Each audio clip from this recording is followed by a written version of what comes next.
Halo semua, di video kali ini saya akan membahas tentang satu kasus hukum di Singapura. Uang pembelian digelapkan sama broker. Pembeli properti gugat perusahaan developernya, minta dikembalikan full. Nah, kira-kira siapa yang menang? Begitu.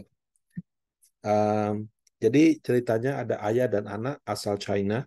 Mereka itu tertarik dan mau membeli satu unit properti, kalau nggak salah apartemen mewah di Singapura ya, tahun 2015. Waktu itu disepakati harganya 1,785 juta sin dolar. Kalau dikurskan sekarang kira-kira 20 miliar gitu. Nah, ayah dan anak ini sudah nyicil sampai 1,2 juta gitu. Tapi sisanya yang kira-kira 500-an ribu itu tidak dikunjung dilunasin gitu. Sudah dikasih perpanjangan tidak dilunasin. Nah, karena dianggap sudah melewati batas waktunya, properti itu dijual sama developer. Nah, ayah dan anak yang tadinya apa minta untuk perpanjangan nggak dapat gitu kan, akhirnya dia gugat perusahaan propertinya untuk mengembalikan 1,2 juta itu. Kasus ini cukup unik. Kenapa? Karena proses di dalamnya itu ada pidananya juga gitu. Jadi pembeli ayah dan anak asal China ini bukan orang nggak mampu bayar, mereka malah sudah transfer 2 juta dolar lebih gitu. Kalau dikurskan kira-kira 23 M ya, dari 2015 ke 2018. Nah, cuma transfernya bukan ke perusahaan developer. Mereka transfer ke broker yang ditunjuk di Singapura untuk mengurus pembelian ini. Saya juga nggak tahu kenapa dia nggak nyicil langsung ke developernya gitu ya. Tapi mungkin arrangement ya, atau kadang-kadang kan ada broker yang dia yang mencarikan pembeli. Jadi mungkin dia merasa yakin, dia transfer ke broker itu urus gitu. Dan kadang-kadang di sini juga ada kan. Kita kalau pakai agent, kadang-kadang uang tanda jadinya kan agentnya yang pegang seperti itu. Nah, tapi dari 2 juta dolar yang ditransfer itu, ternyata sebagian ditilap sama broker. Ada kasusnya juga di Singapura. Jadi dipakai untuk beli barang mewah, beli ini, beli itu. Nah, broker tersebut akhirnya ditangkap gitu ya, dilaporkan ke polisian dan ditangkap. Kalau dari berita yang saya kutip itu dari 2 juta dolar, itu perinciannya 1,2 juta untuk beli properti, 315.000 untuk bayar pajak. Jadi stamp duty-nya besar sekali ya. 315.000 itu berarti sudah hampir 4 M loh Bapak Ibu, pajaknya aja. Nah, 600.000, jadi dikasih 2 juta, 1,2 juta dibeli properti, 315.000 untuk bayar pajak, sisanya di hampir 7 miliar ditilep untuk beli barang mewah. Nah, mengetahui uangnya ditilep, Bapak dan anak ini lapor ke polisi, ditangkap, divonis bersalah, dan dihukum 3 tahun penjara seperti itu. Nah, timeline antara dia nyicil, brokernya menggelapkan, ditangkap, kira-kira sebagai berikut. Jadi dia transfer 2 juta dari akhir 2015 sampai Juli 2018. Mengetahui uangnya ditilep, dia lapor polisi di Oktober 2018. Jadi kira-kira 3-4 bulan lah setelah dia transfer 2 juta. Nah, dia kan sudah deal sama pengembang. Pengembangnya kan bilang, oke, harganya segini, kamu bayar ya. Batas maksimal pembayaran itu Maret 2018 gitu. Jadi apa namanya?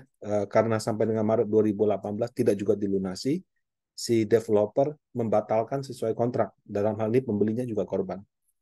Nah, di dalam kontrak dengan developernya itu tertulis begini, apabila transaksi batal, maka deposit 20% dari harga rumah, waktu itu setara dengan 357.000 atau 4,1 M, itu hangus jadi milik developer. Nah, kemudian pihak developer berhak menjual kepada pihak lain, dan kalau sudah terjual setelah dikurangi sama 357.000, itu dikembalikan kepada pemegang lamanya. Jadi kalau dia store 1,2 juta, developernya jual, gitu kan, laku 1 juta, 1 juta dipotong 357, nah sisanya lah untuk si itu. Uh, jadi si pembelinya kan gini, waduh sayang banget nih, cuma tinggal 500.000, ibaratnya sudah nyicil 2/3, kurang sepertiga lagi. Dia nego waktu itu. Nah, nego-nego-nego, akhirnya pihak developernya dia bilang, oke, kalau gitu saya kasih perpanjangan ya. Tapi nilainya nggak bisa 1,78 juta lagi, karena kan properti pada waktu itu lagi booming, jadi harganya naik terus. Jadi kalau kamu nggak bisa lunasin Maret, kita perpanjang, tapi jadi 1,9 juta. Ya, nah, 1,2 juta yang sudah kamu bayar menjadi pengurang daripada harga yang baru. Nah, dalam hal ini pembelinya setuju. Nah, selama masa perpanjangan tersebut, memang mungkin entah uangnya sudah nggak ada, dia lagi nangkap penjahatnya, terus minta penjahatnya balikin uangnya. Pokoknya entah tahu kenapa lah gitu ya. Dikasih perpanjangan itu tidak dilunasin sama si pembeli dari China tersebut gitu. Nah, penjualnya sudah berkali-kali memberikan peringatan, gimana nih, gimana nih, gimana nih, gimana nih gitu. Akhirnya nggak apa namanya, nggak diinformasikan, nggak diapa, kemudian dibatalkan perjanjian yang kedua tersebut pada November 2018. Maksudnya pembatalan tuh artinya dianggap hangus gitu loh. Nah, seperti itu. Uh, nah, properti itu kan yang namanya juga barang mewah ya, 1,7 juta, 1,9 juta. Itu nggak gampang dijual gitu, Bapak Ibu. Baru terjual tahun 2021. Jadi dibatalkan perjanjiannya November 2018, 1 tahun, 2 tahun, 2,5 tahun lebih, baru laku terjual gitu. Nah, baru laku terjual. Nah, setelah terjual, ternyata 1,2 jutanya tidak segera dikembalikan. Padahal sesuai kontrak itu, kalau cancel, dia mesti balikin 20%. Ya, kalau dalam ini kan sudah bukan dari 1,7 lagi, dari 1,9 juta. Nah, nggak kunjung dikembalikan. Saya nggak tahu kenapa ya, tapi uh, ada kemungkinan terjadi sengketa juga antara si pembeli dengan developer gitu. Nah, dari April 2021 nggak dikembalikan, baru di Maret 2023, 2 tahun kemudian, pembelinya somasi pengembang. Jadi dia mengirim lewat surat pengacara, gimana nih pengembalian uang saya? Nah, sama logikanya kan gini, 1,2 juta. Kalau misalkan dibalikin 20% dari 1,9 juta, kan harga rumah barunya 1,9. 1,9 kali 20% kan 380.000. 380.000 kalau dipotong dari 1,2 juta, harusnya 800-an ribu. Sama pengembang cuma dibalikin 488 gitu. Sisanya kemana? 300-an ribu dolarnya kemana? Nah, rupanya si pengembang bilang, oke, memang betul kontraknya 20% daripada saya punya, daripada harga rumah yang 1,9 juta. Tapi waktu kamu batalin, ada biaya kerusakan. Kemudian ada kerugian yang ditimbulkan. Waduh, karena ada perbedaan segala macam. Jadi dicas lagi 326.000. Nah, dari situlah dikembalikan sisanya yang apa tadi 488 ini. Jadi sama pengembangnya sudah potong hak dia, dia memotong hak dia yang seharusnya 20% ditambah dengan biaya kerugian yang besarnya kalau dirupiahkan 3,7 M gitu. Nah, pembelinya nggak puas dong. Nah, enak banget kamu main potong 375. Kontraknya kan cuma 20%.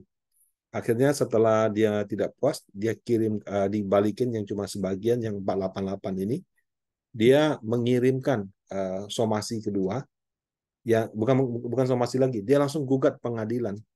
Saya minta uang saya dikembalikan 1,2 juta eh, plus 5,33% dihitung sejak November 2018. Kenapa? Karena kan sudah dianggap batal di November 2018.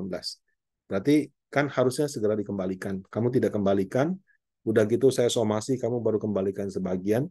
Jadi dia apa menggugat 1,2 juta full plus bunga 5,33%. Nah, putusan hakim kayak apa? Jadi pertama hakimnya mengatakan di dalam kontrak sudah jelas kalau memang apa namanya dibatalkan, maka 20% dari harga rumah itu menjadi milik pengembang properti.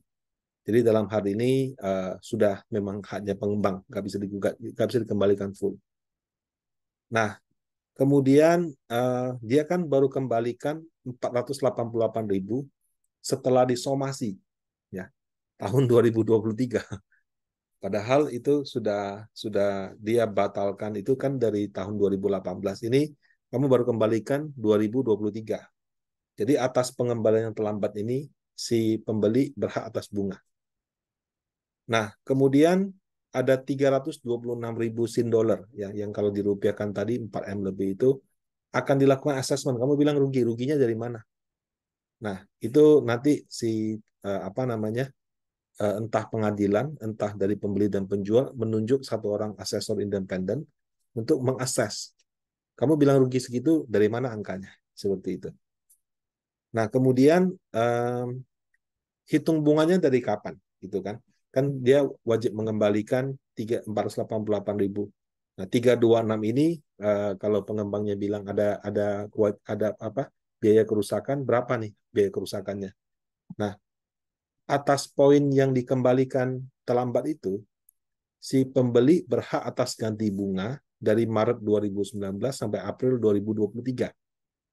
Saya nggak tahu dari mana hitungnya Maret 2019, tapi bisa saja uh, mungkin kontrak pembatalan mereka baru sah pada bulan tersebut atau bagaimana. Jadi dihitung dari Maret 2019.